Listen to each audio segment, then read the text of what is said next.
السلام علیکم۔ سب بہن بھائیوں سے گزارش ہے کہ ہمارے چینل کو سپورٹ ضرور کر دیں، جزاک اللہ۔ چینل کو سبسکرائب کر دیں اور ساتھ موجود بیل کے آئیکن کو بھی کلک کر دیں، شکریہ۔ اس کے بعد عمیر رضی اللہ تعالی عنہ نے کلمہ پڑھا اور مسلمان ہو گئے۔ تب حضور نبی کریم صلی اللہ علیہ وآلہ وسلم نے صحابہ کرام رضی اللہ عنہما سے فرمایا، اپنے بھائی کو دین کی تعلیم دو اور انہیں قرآن پاک پڑھاؤ اور ان کے قیدی کو رہا کر دو۔ صحابہ کرام رضی اللہ عنہما نے فوراً حکم کی تعمیل کی۔ اب حضرت عمیر رضی اللہ تعالی عنہ نے عرض کیا، اے اللہ کے رسول، میں ہر وقت اس کوشش میں لگا رہتا تھا کہ اللہ کے اس نور کو بجھا دوں، اور جو لوگ اللہ کے دین کو قبول کر چکے تھے انہیں خوب تکالیف پہنچایا کرتا تھا۔ اب میری آپ سے درخواست ہے کہ آپ مجھے مکہ جانے کی اجازت دیں تاکہ وہاں کے لوگوں کو اللہ کی طرف بلاؤں اور اسلام کی دعوت دوں۔ ممکن ہے اللہ تعالیٰ انہیں ہدایت عطا فرما دیں۔ حضور صلی اللہ علیہ وآلہ وسلم نے انہیں مکہ جانے کی اجازت دے دی۔ چنانچہ یہ واپس مکہ گئے۔ ان کی تبلیغ سے ان کے بیٹے وہب رضی اللہ تعالی عنہ بھی مسلمان ہو گئے۔ جب حضرت صفوان رضی اللہ تعالی عنہ کو یہ اطلاع ملی کہ عمیر رضی اللہ تعالی عنہ مسلمان ہو گئے ہیں تو وہ بھونچکا رہ گئے اور قسم کھائی کہ اب کبھی عمیر رضی اللہ تعالی عنہ سے نہیں بولیں گے۔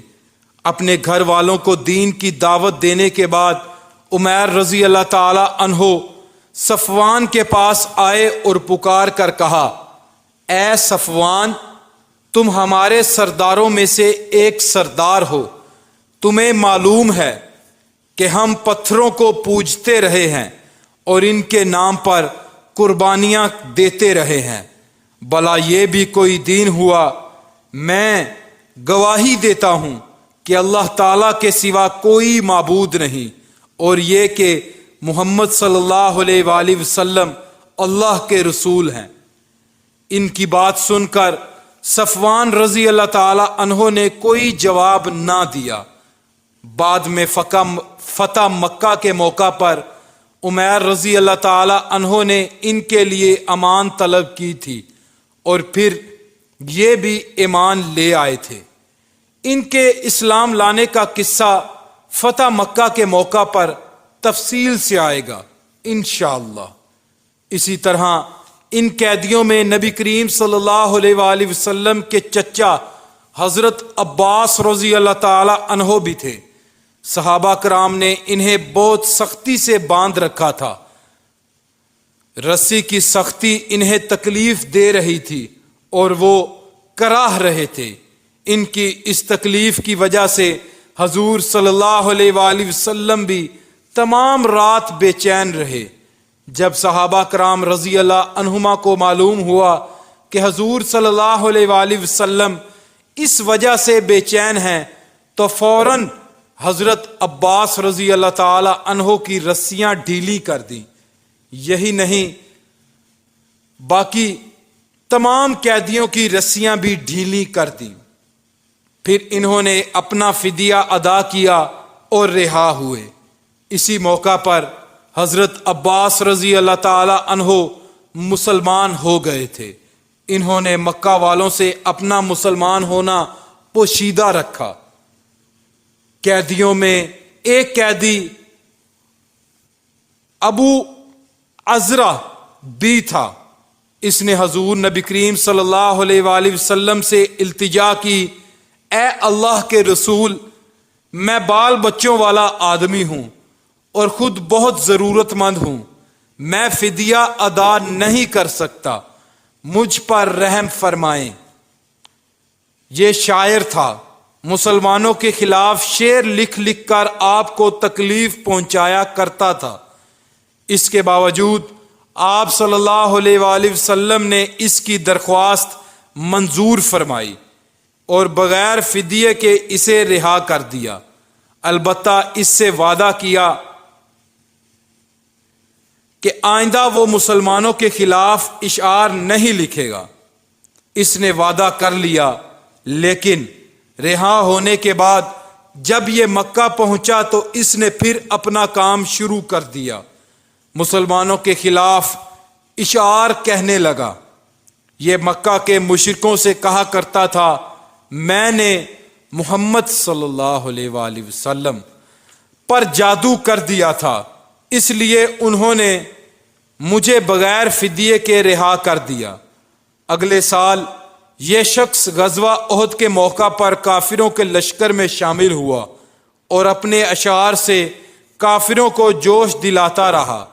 اسی لڑائی میں یہ قتل ہوا۔ بدر کی فتح کی خبر شاہ حبشہ تک پہنچی تو وہ بہت خوش ہوئے۔ حضرت جعفر رضی اللہ تعالی عنہ اور کچھ دوسرے مسلمان اس وقت تک حبشہ ہی میں تھے۔ شاہ حبشہ نے انہیں اپنے دربار میں بلا کر یہ خوشخبری سنائی۔ بدر کی لڑائی میں شریک صحابہ بدری صحابہ کہلائے، انہیں بہت فضیلت حاصل ہے۔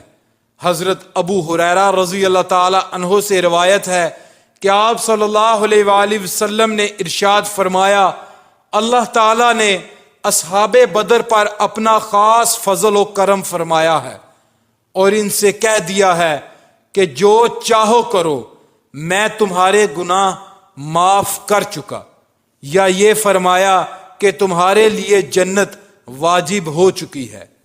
مطلب یہ کہ ان کے سابقہ گناہ تو معاف ہو ہی چکے ہیں، آئندہ بھی اگر ان سے کوئی گناہ ہوئے تو وہ بھی معاف ہیں۔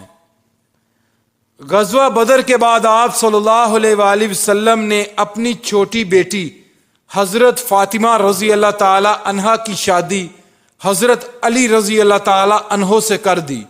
شادی سے پہلے آپ صلی اللہ علیہ وآلہ وسلم نے حضرت فاطمہ سے پوچھا، بیٹی، تمہارے چچا زاد بھائی علی رضی اللہ تعالی عنہ کی طرف سے تمہارا رشتہ آیا ہے، تم اس بارے میں کیا کہتی ہو؟ حضرت فاطمہ رضی اللہ تعالی عنہا خاموش رہیں، گویا انہوں نے کوئی اعتراض نہ کیا۔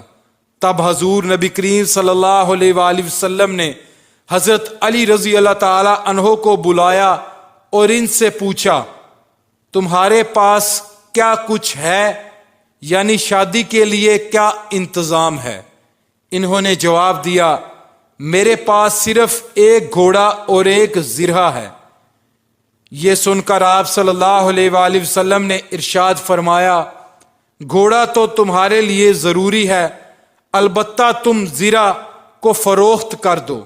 حضرت علی رضی اللہ تعالی عنہ نے وہ زرہ 480 درہم میں فروخت کر دی اور رقم لا کر آپ صلی اللہ علیہ وآلہ وسلم کی خدمت میں پیش کر دی۔